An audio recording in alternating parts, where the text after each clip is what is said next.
Welcome back and thank you for enrolling this course on how to design the perfect logo. So we're going to be talking about 7 steps into designing the perfect logo. But before, I need to clarify a couple of things. Firstly, logo designing requires the basic knowledge of graphics and tools because this text is not completely based on your artistic creativity. Secondly, you must analyze the already existing logos of famous, very known companies for getting the basic idea of logo designing and coming up with a highly customized logo that will represent your company professionally in the market. That's what I'm doing in this course. We're gonna case study all the famous logos of the famous company. There are various other things to be kept in mind while designing a unique, bold, and appealing logo for any company. First, relevancy. The logo must portray the company's objectives. The business type must be kept in mind while designing any logo. An appropriate logo stands for the company and conveys its ideology to the target audience. Second, it must be unique. If a logo is unique and distinctive, it maintains the credibility of the business and strengthens the brand image. A copied or identical logo will decline the customer's interest and will also confuse them. If you design a logo so similar to Starbucks, people will notice. People, they're not stupid, they will know. And then they will be like, who designed this? I mean, why, what for? Third, it must be appealing. You must integrate several visual elements for making your logo appealing and impressive. The people can recognize your logo if it's remarkable and captures everyone's attention. Fourth and finally, the structure. The pattern, shape, and format of the logo vary according to the requirements. You must design a highly scalable logo that can represent the business appropriately on various platforms. It could be on a building sign, or on a card business, on a t-shirt, whatever and wherever. Remember, a simple and sophisticated logo is the best for every company. Always go simple and sophisticated. So we'll talk more in details about all of these elements later in the course. A logo must communicate. So like any other design, a logo must communicate a message. By communicate, we simply mean share or impart. And the message can be a story, an idea, an emotion or mood. A logo can communicate its message through the symbol itself, representing a core value, product, or service of the brand. Or it can communicate a message through the execution of the design. Simplicity, luxury, high-tech, low-tech, vintage are all easily communicated through the execution of a design. Or the logo can communicate a larger story that is either understood implicitly or only understood after some explanation, such as Amazon's A and Z logo or Twitter's bird logo. Whatever the case may be, the logo must communicate something. Let's take a closer look at the ways in which a logo can communicate. A logo can tell you the name of the brand. The term logo is short for logotype. Design speak for a trademark made from a custom lettered word. Logos in Greek means word. The term logo has now become synonymous with trademark, regardless of whether the trademark is a logotype, symbol, monogram, or other graphic device.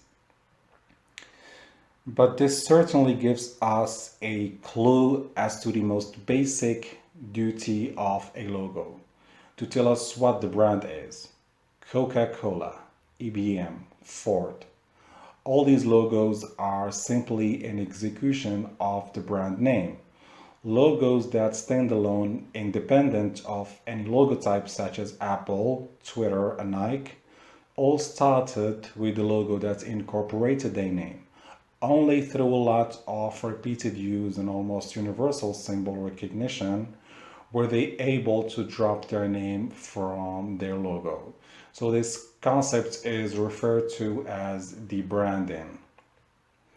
Second, a logo can visually present the brand name. This is one of the more common uses of a logo. The Apple logo means nothing more than an apple. It is literally an icon of an apple. The Windows logo shows you a window. The Taco Bell logo is a bell. The Nautica logo is a sailboat, which makes sense when you consider that Nautic means of concerning sailors. A logo can give you a clue as to what the brand is about. Good examples are Petco, Nvidia, DirecTV, Burger King, and Sprite. In each case, the logo shows you something about the brand. Petco is quite literal in showing a cat and a dog. Nvidia shows an eye, which has a direct relation to graphics cards. Burger King's logo is sandwiched inside a hamburger, and Sprite features a lemon and a lime. While these logos are quite literal examples, a logo can also tell you something about a brand in a slightly more roundabout fashion. 4. A logo can relay a sense, mood, or feeling. Certain names have little to do with the product itself, and in this case, the execution of the logo gives a sense of the brand ethos. The Lego logo, for example, is written in a very playful font, using primary colors red and yellow. The logo immediately conveys a sense of fun, youth, and play, despite the fact that in English, Lego doesn't mean any of those things. 6. A logo can tell a story, or at least hint at one. The argument can easily be made that this is the best kind of logo. These are the logos that leave lasting impression. The Starbucks logo has a backstory that involves a Norse woodcut siren. The story of the Bluetooth logo involves Danish king. Ferrari's famous logo has its origin in a famed Italian World War I fighter pilot. Even the Domino's logo has some significance to the 3 dots. This was the original number of franchises at the time the logo was designed. And did you know that the Unilever logo includes 23 different illustrations, one for each of the industries and fields in which its products land? The greatest thing about these logos is that people who learn the story and who are interested in them will likely share that story, creating instant brand ambassadors. There are thousands of blog posts and articles on the story of the siren and the Starbucks logo. Each one is reinforcing the brand and the logo for the company. Something many smaller companies would pay a lot of money for. While there's been a lot said about the revised Pepsi logo, I would argue that most people prefer the old one over the new one. Why? Because I simply think that the old logo communicated something. The blue color said it was different from a Coke, and the wave indicated it was a drink. The circle actually started as a bottle cap, and the logo had a history that naturally resulted in their simplified logo. The new logo didn't communicate to its audience. No one understood the new shape. What is it? A smile, a different wave shape, a gap, a beer belly? I believe Pepsi will recognize this at some point and return to their previous logo. A logo must be consistent and related. David Ogilvy, who's considered as the father of advertising, said, "I do not regard advertising as entertainment or an art form, but as a medium of information." This is an obvious point and virtually guaranteed if the first principle above is applied. However, it is a point often missed with beginning designers who start the logo design process with "let's make something that looks cool," rather than "let's make something that communicates the brand message." Let's take a look at this logo, for example. Would you guess by the look at it that this logo is for a hair salon? I would not. There is already a metaphor in the name. Mane is the hair of a lion, and yet instead we get the brand written in a boring font with a few parts of the A&E knocked out so that we can pretend it is a logo. None of these logos are relevant to the brand. How about the current logo? Would you guess that it is supposed to be for a dating application? No.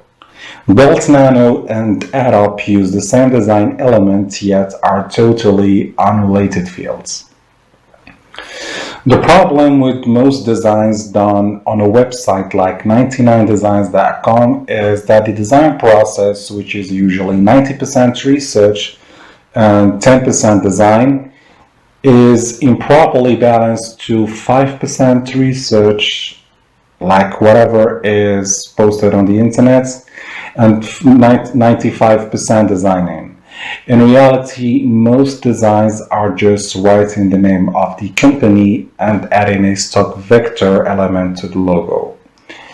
As a final point on the relevance of designs, I've seen other videos and articles and websites stating that a logo should be appropriate. While this is true to some degree, I would say something better like a logo should not be inappropriate. A bird isn't particularly appropriate for a social networking site, but it is inappropriate. On the other hand, this is inappropriate, for example, a dental care logo that has nothing to do with dental. This one too, a logo for pharmacy, is so inappropriate. And here are 4 other examples of inappropriate logos. A logo should be memorable. Is it unique? Has it been done before? Is it a visual glitch? These are questions that must be asked of any logo design. What makes a logo memorable is a mix of luck, repetition, and creativity. Beyond that, there are certainly things that you can avoid in creating a logo. First and foremost, skip your first idea. 9 out 10 times, your first idea is also every other designer's first idea. If you're doing a logo for a coffee company, showing a coffee bean is not going to be memorable. If you're doing a water filter logo, don't do a drop. And if you're doing an organic based logo, don't use a leaf. Another element that works very well in creating a memorable logo is to build into it something which gives it an aha moment. In other words, something that is not immediately obvious, but when found, gives one small surprise. It's called the hidden element. The small surprise will do a lot in making people remember the logo. A logo should be timeless. Another key point in designing a logo is making sure it will be timeless. If something hasn't existed for at least 50 years, it's likely not a good idea to design a logo around it. Good logos are based on elements that will be around for a long, long time. The Apple logo shown earlier is a fruit that's synonymous with the beginning of mankind. Had the logo been designed around the shape and form of the first Apple computer, the logo would have lasted 2 years. The Twitter logo is a bird, the Starbucks logo is a sea creature, and the Ferrari's logo is a horse. None of these logos will become irrelevant with time. On the other hand, logos designed based on contemporary items will quickly date. Here are some few examples. The key for cars is already dated. Most modern cars don't have keys. The clothes worn by Lumberjack along with his hard hat also already look dated. Sunglasses styles are far too transient to base a logo on, and the luggage and last design will likely only last a few years. I mean, how many of you guys have seen those automatic luggages now?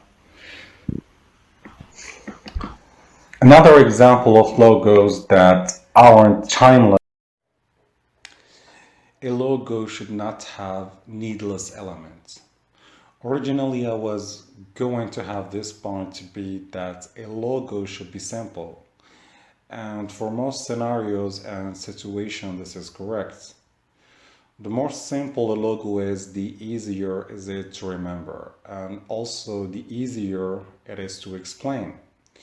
If I want you to go to McDonald's, I can tell you to go to the fast food joints with the big yellow arches. Target is the store with the red target on it. Nike is the swatch. Apple is the apple with a bite out of it. But there are logos which are not so simple that still work. The Coca-Cola logo is a good example. The logo has remained virtually unchanged since it was first created in 1887. It is not simple in any sense of the word, but through repetition and distinctiveness, it is one of the most recognized logos in the world. Another example is the Ritz-Carlton, which has a complex logo of a lion's head on top of a crown. The reality is that the logo's complexity is actually part of the message. It says that the brand is exclusive and luxurious. It can't be easily replicated, and there is even a subtle indication that it can be easily attained or reached. This same design messaging can be seen in the logo of Ralph Lauren and Ferrari. High-end beverages also use this strategy. A good rule of thumb to use regardless of whether you are designing a simple logo or a more detailed logo is to never include anything which doesn't have a reason for being there. Once you've put together your logo, ask yourself if there's anything that can be removed without the design losing its meaning. It is interesting to note that as a brand becomes more and more recognized, the simpler the logo can be while still retaining its meaning. When Apple first introduced its logo, the apple was multicolored and Apple Computer was part of the logo. Now only the silhouette symbol of the apple remains. The same has happened with Nike and the swatch, and even Starbucks is following the same trend. But all these actually did need to have more complex logos to begin with. And whether by luck or by design, in each case the logo was designed with future simplification being pretty obvious. A logo should be technically well crafted. A logo should be well designed, but that's just stating the obvious. Moreover, every one of the points in this course add up to a well-designed logo. But there are two elements to design: the idea and the execution. Regardless of how original, clever, or brilliant your idea is, it will fall short unless it is well executed. I have a rule that I apply in general to poster and logo designs. The brighter your idea is, the more you can get away with in execution. Conversely, the weaker your idea is, the better your execution has to be. This can easily be applied to logo design. The Google logo was a weak idea to begin with, coupled with not so great an execution. But the logo caught on and became universally recognized. Now that the company can afford the top designers in the world, the logo has been perfected in execution while still retaining the original weak idea. The same can be seen in other logo upgrades. Where the logo has broad recognition, the idea is usually not changed. Instead, the execution is perfected. Let's break this down further. So how a logo can be well crafted. First, we're gonna talk about consistency of scale. Consistency of scale is the uniformity of sizing and proportional scale between all the elements of a design. For example, if you look at the Starbucks logo again, you will see that the level of detail in the face is similar to the level of detail in the crown and the two fins. Proportionally, the logo works. Similarly, if you look at the logo for Ralph Lauren, you will see a similar level of detail in the man and the horse. On the opposite end of the spectrum, you have the Apple logo. There is a similar level of detail between the apple and the leaf. Both are the most simplistic shapes that are still recognizable for what they are. Consistency of scale is relevant at any level of detail or complexity. If your logo is highly detailed illustration, then the entire logo needs to be highly detailed. If your logo is a simplified icon, then the whole thing needs to have a very low level of detail. Here are a few examples of logos with inconsistent levels of detail, and you can see right away that they will present problems. Here you go. Second, color harmony is so necessary. The basic of color harmony should be applied to logo design. If you have problem using colors, you can always refer to my course about color theory. While a logo should work in black and whites, colors are important to branding. Some brand colors are so recognizable they can almost stand on their own, like Coca-Cola or McDonald's. Tiffany's turquoise color is a great example too. The reality is that most memorable brand colors are single color. However, there are also brands that employ two colors, and in that case it is important to use colors that work well together. That's why it is so important to understand color harmony and color combinations. As I stated earlier, as example, McDonald's, red and yellow are analogous colors on the color wheel. We have the Subway green and yellow, the FedEx orange and purple are harmonious colors as well. Firefox blue and orange, and so on. Third is the accuracy of shapes. So if your logo has a circle, then it had better be a perfect circle. If your logo has a square, then please make sure it is in fact a square. Arcs should be segments of a circle. Compare the old and the new tweeted bird, and you can see how much of a difference it makes to have accuracy in shapes. Last, typography using font. As I mentioned earlier, logo is derived from logotype, the way in which the name of a product or company is written. While logo has since become to represent the name or symbol of a product or company, it originally was entirely in reference to be the text itself. And this points out to the importance of typography in creating a logo.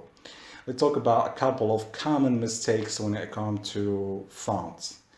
We have incorrect capitalization, inconsistent capitalization, too many fonts. Some people use too many fonts. More than two in a logo is too many. Stressed fonts, either horizontally or vertically scaled.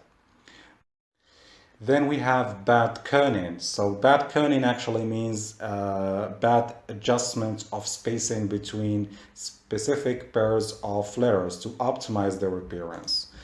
We have bad letter spacing and inappropriate fonts. Finally, a logo must be versatile. Making good design is easy. It's polishing the half-assed stuff that takes time. That was by Stephen G. Butcher. A good logo can be used in any setting, whether it be a 16 x 16 pixel favicon, a website header, a business card, or a building sign. Let's break this down a bit further. Black and white. A logo should work in black and white. Whenever I see a logo that uses gradient, tones, and colors to create distinction, I see a failed design. I've heard the argument that this is an outdated design rule, as we no longer use fax machines. But guess what? We still do use foiling and embossing, engraving, metal badges, embroidery, and icons. A logo should be equally distinctive in any of these applications. I mentioned the upgrade of the eBay logo earlier. There is few other companies that have fallen into this same trap of modernizing their logo by getting rid of what made it distinctive. Look at these logos in color and in black and white. All of the logos work and are distinctive in black and white, even though their color counterparts are obviously superior. But in the case of PayPal, you could take the double P and turn it into an icon, and people would know it's PayPal. Moreover, you could take the Microsoft waving window, and without color, people would know it is Microsoft Windows. Even the notch in the O of Microsoft is color independent. Now take a look at the modernized versions of these logos. The PayPal double P becomes a blob.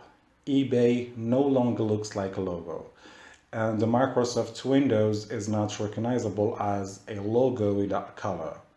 Even the Microsoft name lost any distinction and simply became a name, typed out in a font that doesn't look so great. It is a normal font. As a general rule of thumb, my first interaction of a logo is black on a white background. Once I have a design that works well in that setting, then I can add colors, tones, and even gradients, although I avoid the latter. Now we'll talk about the vector elements. Logos should be designed in a vector-based program. Adobe Illustrator or CorelDRAW are examples of vector-based design programs. The obvious reason for this is that vector graphics are resolution independent, meaning the logo can be scaled to any size without a loss of definition and crispness. Beyond that, however, there are certain applications where only a vector version of the logo can be used. These include any 3D rendering program and consequently any 3D printing application, any kind of etched foiling or embossing dies, vinyl cutting for Windows displays, embroidery machines. I'm probably missing others. At the end of the day, a vector image can be saved to a raster image with a few clicks. The same can't be done from a raster to vector. So long and short of it, design your logo in a vector program. Also, we have scalability. A logo should be designed to allow for scalability. One could argue that a perfect logo would be designed as a square or circle, allowing it to be used horizontally and vertically equally well. But in a lot of scenarios, designing a square logo is infeasible. Moreover, sometimes a horizontal logo is needed for one usage, while a vertical logo is needed for another. This should be considered when designing a logo. How will it work in a horizontal format? How will it work when placed vertically? If the logo won't shrink down the size of a small icon, is there a visually distinctive element that will be usable as an icon? Examples, Facebook, they use F. Quora, they use the Q. The bottle outline for Coke, etc. This is an example of a logo recently designed with this in mind. See how it can shrink on demand and still keep its design. You can see here that the primary logo was designed in a horizontal format because there would be instances where a less wide version was needed. The logo was also reproposed in a stacked version. And finally, as just an icon. All three versions would still be distinctive in black and white.